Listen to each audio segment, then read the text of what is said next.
Halo guys, selamat datang kembali di channel Alu Cerita Film. Dan bagaimana kabar kalian?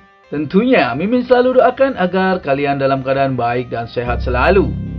Untuk episode kali ini, Mimin akan membahas alur cerita film Donghua yang berjudul Martial Master untuk part yang ke-61. Bagi kalian semua yang belum sempat menonton video-video sebelumnya, Mimin saranin untuk langsung menontonnya ya. Linknya ada di deskripsi. Dan jangan lupa untuk menekan tombol like, subscribe, dan loncengnya agar kalian tidak ketinggalan video-video terbarunya. Oke, tanpa berlama-lama lagi, Mimin akan masuk ke dalam alur ceritanya. Di episode sebelumnya, Pak Tua Zuo berjanji jika Qin Chen bisa membuka formasi terlarang itu, ia akan menjadi bawahan Qin Chen dan akan melayani Qin Chen. Namun di saat Qin Chen berhasil membuka formasi terlarang di pusat reruntuhan rawa hitam kematian itu, Pak Tua Zuo mengingkari janjinya dan tidak mau menjadi pelayan Qin Chen. Karena Pak Tua itu tidak mau mengakui kekalahannya, maka Qin Chen meminta untuk memikirkan caranya sendiri. Qin Chen pun menutup kembali formasi pusat reruntuhan yang sudah ia buka.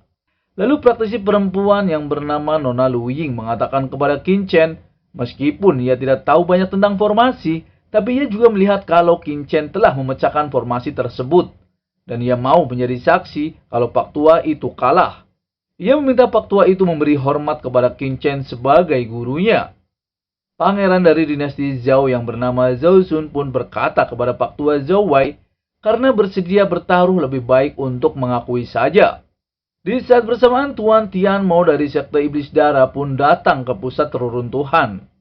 Lalu Nona Luo Ying dari pavilion Xuanying juga berkata kalau ia tidak ingin bekerja sama dengan orang yang ingkar janji dan tidak dipercaya. Qin Chen pun sedikit terkejut mendengar pavilion Xuanying. Karena banyak yang mengatakan dirinya sebagai pembohong, jadi Pak Tua Zuo pun mengakui kekalahan kepada Qin Chen. Qin Chen juga berkata karena sudah mengakui kalah, maka Pak Tua Zuo sekarang menjadi pelayannya. Dan Qin Chen meminta Pak Tua Zuo untuk berlutut. Di saat ia berlutut, Qin Chen pun menghampirinya dan mengatakan kalau ia tidak akan memperlakukan dengan buruk. Ia juga mengatakan kalau bagaimanapun Pak Tua Zuo seperti anjing pembantunya. Pak Tua Zuo pun sangat malu dan ia ingin sekali kalau ada kesempatan akan membalas penghinaan Qin Chen. Lalu Pangeran Zhao Xun meminta Qin Chen untuk membuka formasinya. Dan tidak pakai lama, Qin Chen pun membuka formasi terlarang tersebut. Setelah formasi itu dibuka, semua praktisi pun masuk ke dalam gua tersebut. Lalu untungnya Tuan Tian Mo tidak terlambat datang. Dan ia akan menunggu selagi ada kesempatan agar bisa menangkap Qin Chen dan membunuhnya. Budak hitam pun tahu kalau jejak nafas Tuan Tian Mo begitu tipis. Qin Chen juga merasakan kalau nafas Tuan Tian Mo sedikit aneh. Tak selang berapa lama mereka semua pun telah memasuki ke dalam pusat reruntuhan rawa hitam. Lalu Qin Chen mencoba mengecek lokasi tersebut dengan kekuatannya. Pangeran Zhao Xun berkata mengapa tidak ada apa-apa di dalam sana. Lalu Qin Chen menjelaskan ia rasa yang harus dipedulikan bukanlah ada atau tidak ada harta karun di sana, melainkan jalan untuk keluar. Mereka semua pun mencoba mencari jalan keluarnya. Nona Luo Ying juga tahu kalau di sana tidak ada jalan keluar dan tidak ada formasi teleportasi. Di sana, Qin Chen tahu kalau di dalam formasi terlarang itu harusnya ada beberapa barang bagus, tapi ia belum tahu pintu keluarnya. Pangeran Zhao Xun menunjuk ke arah kabut dan kemungkinan di sana ada jalan keluar. Seketika mereka pun semua terkejut di saat melihat ada binatang hantu yin di sana. Lalu Nona Luo Ying mencoba menggunakan senjatanya untuk mengecek kepastian binatang hantu yin yang ada di sana. Pangeran Zhao Xun juga mengira kalau binatang hantu itu berasal dari lembah terlarang. Untungnya mereka hanya gentayangan dan tidak memasuki lembah. Kalau tidak, mereka akan dalam bahaya. Nona Luo Ying pun meminta kepada semuanya untuk hancurkan formasi terlarang dulu. Dan kemungkinan ada beberapa harta di dalamnya. Mungkin juga ada jalan keluar. Lalu Pangeran Zhao Xun dan yang lainnya pun setuju dengan perkataan Nona Luo Ying. Tapi ia belum tahu bagaimana membagi formasi terlarang itu. Para praktisi di sana pun semua berpencar dan akan mencoba membuka formasi yang ada di dalam pusat reruntuhan. Hari pun berganti. Lalu Tuan Tian mau menghampiri Qin Chen dan ingin tahu apa yang Qin Chen bicarakan.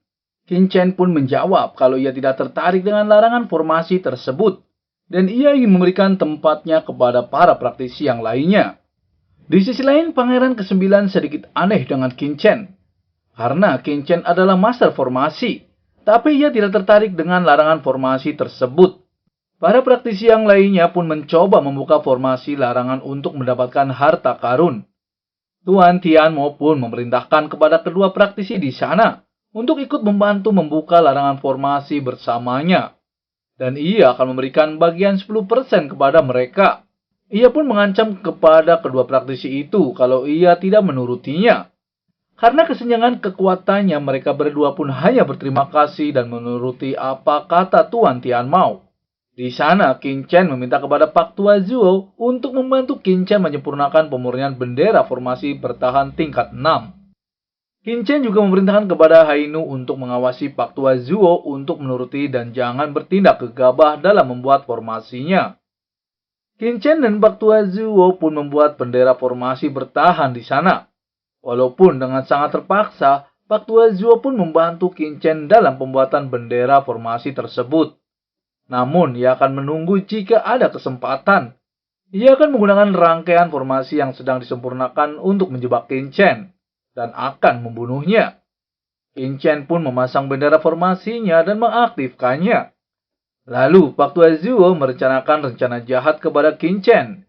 Jika formasi sudah diaktifkan, ia akan menggunakan pintu rahasia dan akan mengendalikan bendera formasinya. Dengan begitu, ia akan mengendalikan formasi tersebut dan jangan salahkan Pak Tua yang bertindak kejam kepadanya. Namun di satu itu juga para praktisi yang lainnya berhasil membuka formasi larangan di sana. Dan salah satunya adalah tetua Luo Ying dari Master Pavilium. Ia menemukan bermacam-macam kebun obat mujarab tingkat 6 di dalam larangan tersebut. Lalu ia memerintahkan kepada muridnya yaitu Nona Ziwei untuk mengumpulkan tanaman obat mujarab tingkat 6 tersebut. Karena dengan tanaman tersebut, ia bisa menerobos kerana venerable dalam waktu 1 bulan. Dan pasti bisa membuat muridnya lebih kuat dalam pemilihan murid berbakat dalam istananya. Semua itu adalah harapan Master Pavilium yang sudah terpendam selama bertahun-tahun. Dan akhirnya harapan itu akan terpenuhi. Di saat bersamaan, formasi larangan pun berhasil dihancurkan oleh para praktisi di sana. Mereka juga mengambil tanaman herbal mujarab yang ada di dalam pusat larangan tersebut. Tak selang berapa lama, Pangeran ke-9 Zhao ingin memberikan cincin penyimpanan kepada Qin Chen. Yang di dalamnya ada beberapa obat mujarab tingkat 6 yang baru ia dapatkan. Dan ia ingin memberikan sebagai tanda terima kasih kepada Qin Chen. Karena Qin Chen membawa masuk para praktisi di sana. Namun di saat ia akan mendekati Qin Chen, ia sangat terkejut. Karena ia terhalang oleh formasi bertahan Qin Chen yang baru diaktifkan. Qin Chen pun menjelaskan kalau Qin Chen sudah menyiapkan formasi bertahan di sekitar plafon batu tersebut. Jadi untuk saat ini tidak bisa mendekat. Qin Chen juga menjelaskan setelah semua orang masuk ke dalam pusat larangan, mereka semua mendapatkan ramuan berharga.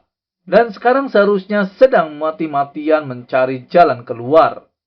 Lalu Pangeran Zhao bertanya kepada Qin Chen, apakah Qin Chen mempunyai jalan keluar? Qin Chen pun menjawab kalau ia memang mempunyai jalan keluar di bawah kakinya. Dan plafon batu itu sebenarnya adalah susunan teleportasi kuno. Tapi sayangnya formasi itu rusak parah.